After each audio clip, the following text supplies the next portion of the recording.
Pakai Odoo untuk bisnis trading.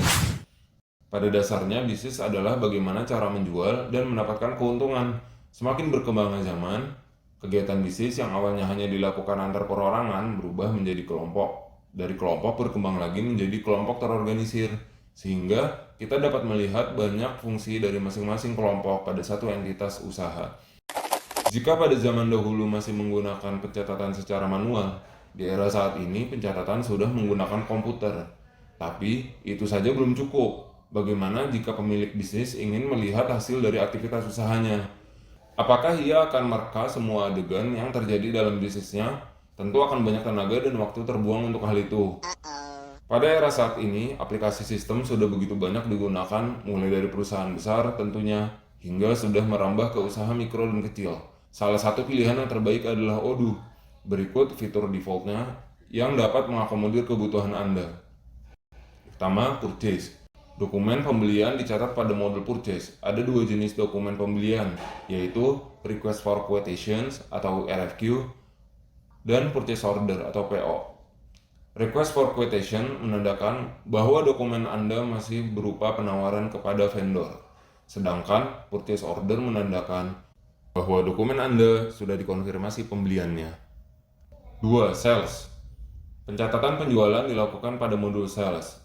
Terdapat dua status dokumen penjualan, yaitu quotation dan sales order atau SO. Status quotation berarti posisi dokumen masih berada dalam proses tawar-menawar kepada customer. Status sales order menandakan transaksi sudah dikonfirmasi kesepakatannya. 3. Accounting. Setiap transaksi akan menimbulkan faktur penjualan atau invoice dan pembelian atau bills. Di Odoo, setiap satu transaksi invoice menandakan satu jurnal akuntansi. Sedangkan pembayaran dari customer dan ke vendor masing-masing dapat memiliki lebih dari satu pembayaran. 4. Inventory yang sifatnya opsional. Jika usaha Anda menerapkan kebijakan gudang, Anda dapat menggunakan modul inventory untuk mencatat aktivitas gudang yang terjadi. Bukan hanya itu, tapi juga dapat dilihat berapa besar nilai gudang dengan catatan alur kerja perusahaan sudah teratur. Untuk contoh, pastikan Anda sudah menyiapkan hal berikut. 1. Isi master data produk. Anda dapat mencentang can be purchased untuk menandakan produk dapat dibeli dan centang can be sold untuk menandakan produk dapat dijual. Kedua, isi master data vendor dan customer. Mulai Odoo 13, tanda vendor dan customer dinilai dari transaksi yang terjadi. Jika Anda menggunakan Odoo di bawah versi 13, centang is vendor ataupun is customer. Simulasi yang akan kita coba, perusahaan memesan produk A ke vendor keren sebanyak 120 unit, di mana satu unit bernilai 10.000. Pembayaran kita lakukan 40% dari nilai barang dan pelunasan ketika barang diterima di lokasi gudang. User yang terlibat sebagai berikut: Asep sebagai purchasing, Bagus sebagai accounting, Chandra sebagai inventory. Dan ini sebagai sales. Alurnya sebagai berikut. Pembelian.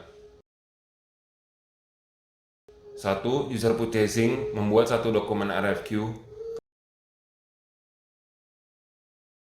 Ketika proses negosiasi kepada vendor sudah terjadi kesepakatan, user purchasing melakukan konfirmasi pembelian. User purchasing dapat membuat draft dari vendor bill untuk kemudian divalidasi oleh user accounting. Status dokumen pembelian berubah menjadi purchase order, dan secara otomatis sistem akan membuat juga dokumen penerimaan barang. User inventory dapat mengonfirmasi penerimaan barang saat barang sudah diterima di gudang. User inventory dapat melihat jumlah barang di gudang di menu reporting stocks dan dapat melihat mutasi produk di menu reporting moves history atau product moves. Penerimaan barang dapat dilakukan lebih dari satu kali dengan melakukan back order untuk barang yang kurang.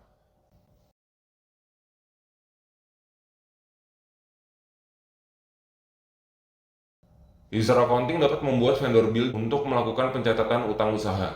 Di sini, metode pengakuan terhadap utang diatur di master data produk, apakah berdasarkan dokumen PO atau dokumen penerimaan barang.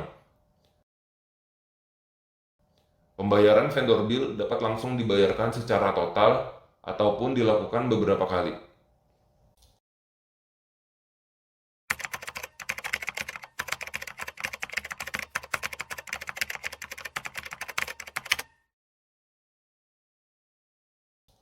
Penjualan.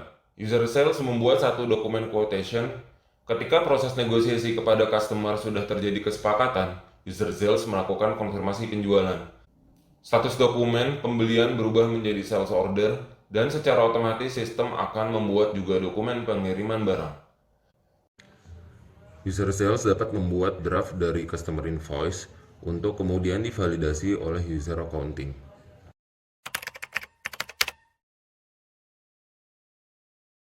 User inventory dapat mengkonfirmasi pengiriman barang saat barang sudah dikirim dari gudang.